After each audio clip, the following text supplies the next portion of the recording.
जय हिंद दोस्तों, मैं सुमित भगत आप लोगों का भगत क्लासेज में स्वागत करता हूं।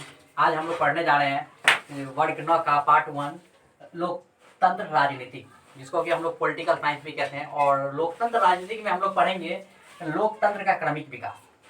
तो लोकतंत्र का क्रमिक विकास पढ़ने से पहले आज हम लोग रोज की तरह एक क्लास की स्टार्ट जो मैं एक छोटी सी कविता से करना चाहता हूँ, जो इस प्रकार है। नफरतों का असर तो देखो, नफरतों का असर तो देखो, जानवरों का भी बंटवारा हो गया। गाय हिंदू हो गई, बकरा मुसलमान हो गया। मंदिर में हिंदू मिले, मस्जिद में मुसलमान। मंदिर में हिंदू मिले, मस्जिद में मुसलमान। जब शाम को मैं खाने गया, तब जाकर मिले इंसान। मैं खाने नहीं जाता।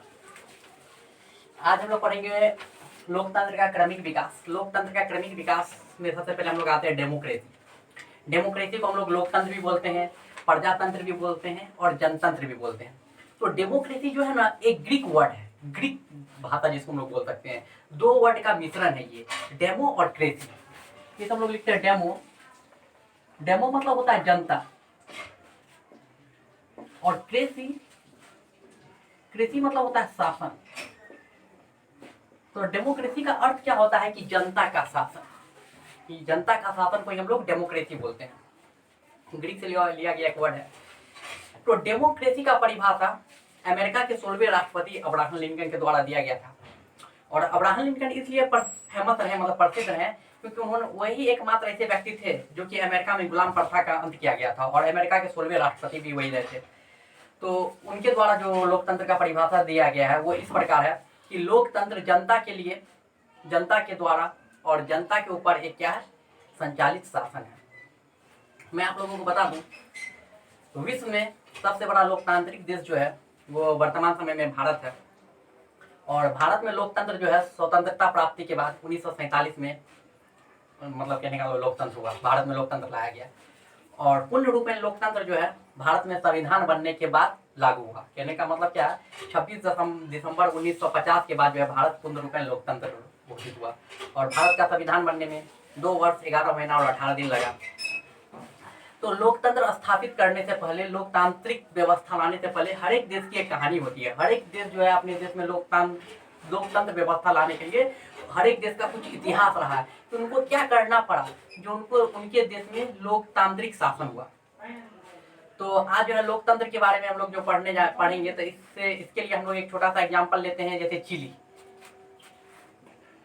चिली के बारे में आज हम लोग जानेंगे, चिली का इतिहास किस प्रकार का रहा, लोकतंत्र के बारे में, लोकतंत्र का विकास चिली में किस प्रकार से हुआ। तो चिली जो है दक्षिण अफ्रीका महाद्वीप में स्थित है, एक देश है, छोटी सी एक देश है चिली। वहां पे एक व्यक्ति जिसका नाम था आयांदे, उन्होंने एक पार्टी का गठन किया। उनकी पार्टी का नाम था सोशलिस्ट पार्टी। और 1970 में उन्होंने एक चुनाव लड़ा चिली में, और चुनाव में उन्हें बहुमत नहीं मिला। बहुमत न मिल जाने के कारण उन्होंने क्या किया, सोशलिस्ट पार्टी के साथ गठबंधन किया। और गठबंधन होने के साथ वो क्या हुआ, गठबंधन होने के बाद 1970 ईस्वी में ही वो क्या किए, चीन के राष्ट्रपति बने। चीन के राष्ट्रपति बनने के बाद वो क्या किए, चीन को, कहने का मतलब क्या है, एक नई मूत्र रूप धारण करने के लिए वो चाहते थे। चीन का मतलब चीन का विकास दर को वो काफी तेजी गति से बढ़ाना चाहते थे। उन्होंने क्या किया, सामाजिक सुधार किए, शिक्षा व्यवस्था में सुधार किया, मजदूर की दशा में सुधार किया, और भूमिहीन किसानों को जमीन दिया, और उसके बाद बच्चों को मुफ्त में दूध भी वितरण करवाया। मतलब बहुत तरह की ऐसी योजना चलाई जिससे क्या होता है कि चिली का विकास होता है। लेकिन चिली के कुछ उद्योगपति ने क्या किया कि चिली में जो भी प्राकृतिक संसाधन थे, जैसे तांबा, लोहा, उनका बड़े पैमाने पे क्या किया जाता था, दूसरे देश में व्यापार किया जाता था। और उसके बाद जो भी टैक्स होता था गवर्नमेंट को, वो पे नहीं करती थी, जिनके कारण चिली में आर्थिक संकट की स्थिति उत्पन्न हो गई। आर्थिक संकट की स्थिति जब उत्पन्न हो गई चिली में, तो आयांदे जो थे चिली के राष्ट्रपति, उन्होंने इनका विरोध किया। तो जितने भी जमींदार और बड़े बड़े व्यापारी वर्ग के लोग थे, उन्होंने राष्ट्रपति के विरुद्ध एक षड्यंत्र रच दिया।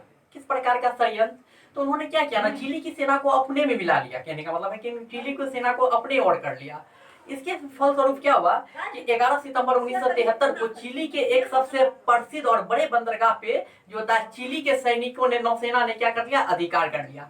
और बंदरगाह पे अधिकार करने के बाद 11 सितंबर 1973 को वहाँ के राष्ट्रपति जो थे, सॉरी वहाँ के जो रक्षा मंत्री जो थे, चिली के रक्षा मंत्री, उनको भी क्या कर लिया गया, वो बंदी बना लिया। चिली के रक्षा मंत्री को बंदी बनाने के बाद उन्होंने रेडियो के जरिए, सेना, वहाँ के जो सेना थे, रेडियो के जरिए क्या क्या एक घोषणा की। उस घोषणा में बोला गया कि चिली के राष्ट्रपति आयांदे को अपना पद छोड़ने के लिए बोला गया, और आयांदे क्या किए, उन्होंने अपना पद छोड़ने से इनकार कर दिया। लेकिन वो जो थे रक्षा मंत्री को और पूरे तरीका से बंदरगाह को और चिली की जनता पे तरह तरह के जुर्म कर रहे थे, तो विवश होकर के जो है आयांदे को अपना पद छोड़ना पड़ा। और आयांदे ने, कहने का मतलब है, अपने पद छोड़ने से पहले उन्होंने भी क्या किया, रेडियो के माध्यम से जनता के बीच एक संदेश प्रस्तुत किया। वो संदेश था चिली जिंदाबाद, चिली वासी जिंदाबाद, चिली मजदूर जिंदाबाद। भावुक होकर ये संदेश दिया। उसके बाद जो क्या किया, राष्ट्रपति आयांदे ने अपना इस्तीफा दे दिया। राष्ट्रपति आयांदे के इस्तीफा देने के बाद जो होता है, पद छोड़ दिया। पद छोड़ने के बाद जो है वहाँ के जनरल अगस्टो, चिली के जनरल अगस्टो ने क्या किया, जो है 1973 ईस्वी में चिली के राष्ट्रपति आयांदो को क्या किया, गिरफ्तार करके और उनकी हत्या कर दी। और उनकी हत्या करने के बाद जब 1973 में वहाँ पे सेना का शासन हो गया, जिसको कि हम लोग तख्ता पलट भी कह सकते हैं। तख्ता पलट आप लोग देखते होंगे हमारे पड़ोसी देश पाकिस्तान में 2002 ईस्वी में भी इसी प्रकार हमारे पड़ोसी देश पाकिस्तान में भी हुआ था कि सेना से जो होता है जनरल परवेज मुशर्रफ जो थे पाकिस्तान के राष्ट्रपति बन गए। इस प्रकार की जो घटना होती है बहुत सारे देश में होती है, पाकिस्तान में तो आइंदा होती रहती है, जो कि हमारे पड़ोसी देश है। उसके बाद जो वहाँ पे जो था 17 वर्षों तक चिली में सेना का शासन रहा। 17 वर्षों तक सेना का शासन होने के बाद जो होता है 1988 ईस्वी में, 1988 ईस्वी में जो है वहाँ के जनता ने एक जनमत संग्रह किया। जनमत संग्रह कहने का मतलब वहाँ की जनता जागरूक हुई, और जागरूक होने के बाद अपने आप में एकजुटता ला करके वहाँ के शासक का विरोध किया। कहने का मतलब जो चिली के शासक थे, मतलब चिली की सत्ता जो थी सेना के हाथ में थी, इनका विरोध करने के बाद में वहाँ पे क्या हुआ कि वहाँ चिली में क्या हुआ, सेना का शासन का अंत हुआ और वहाँ पे एक स्वतंत्र चुनाव हुआ। और स्वतंत्र चुनाव होने के बाद में जो होता है वहाँ के एक पार्टी ने क्या की, सत्ता में आने के बाद अपनी सरकार बनाई और चिली का शासन व्यवस्था जो है सुचारू रूप से चलने लगा। कहने का मतलब है कि इस प्रकार से एक छोटी सी कहानी मैंने आप लोगों को बताई चिली के बारे में। तो कहने का मतलब क्या है कि किसी भी देश का विकास कब हो सकता है, देश का विकास जो होता है कब हो सकता है, जब हम चाहें तब। जब तक हम लोग जागरूक नहीं हो पाएंगे, जब तक हम लोग खुद का विकास नहीं कर पाएंगे, हम किसी भी चीज के बारे में जान नहीं पाएंगे, तब तक किसी भी देश का विकास होना क्या है, असंभव है। जब तक चिली की जनता जनमत न करती, अपने आप में एकता न लाती और अगर वहाँ के सेना का विरोध न करती, तो वर्तमान समय तक चिली में क्या रहता, सेना का ही शासन रहता। तो इसीलिए अगर किसी भी देश में, कहने का मतलब क्या है, अगर हम अपने आप में जागरूक आन लिए, अगर हमने कुछ करने की ठान ली, तो ही हमारे देश का विकास हो पाएगा। और सारी जिम्मेवारी, सारी दोष हम जो है सरकार पे नहीं डाल सकते। जो जनता का कर्तव्य है, जो हमारा कर्तव्य है, जो हमारा अधिकार दिया गया संविधान से, हम अपने अधिकार का पालन करें और जो हमारा कर्तव्य हम अपना कर्तव्य करें, तो ही क्या हो सकती है, वर्तमान समय में हमारे देश का विकास हो सकता है। तो कहने का मतलब विभिन्न प्रकार के देशों की इसी प्रकार की जो कहानी रही लोकतंत्र के बारे में। तो मैं एक और छोटा सा एग्जांपल आप लोगों को बताने जा रहा हूं चिली के बाद, पोलैंड के बारे में। पोलैंड की भी एक कहानी रही लोकतंत्र के लिए, लोकतंत्र स्थापित करने के लिए पोलैंड में भी एक कहानी, पोलैंड की भी मैं एक कहानी आप लोगों के सामने प्रस्तुत करने जा रहा हूँ। 14 अगस्त 1980 ईस्वी को एक पोलैंड में एक घटना घटी। वो कौन सी घटना थी, मैं आप लोगों के सामने आज एक संक्षेप में उसका जिक्र करने जा रहा हूँ। वहाँ पे लेनिन जहाज, पोलैंड में एक फैक्ट्री थी जहाँ पे लेनिन नामक जहाज बनता था। वहाँ पे एक महिला क्रेन चलाने का काम करती थी।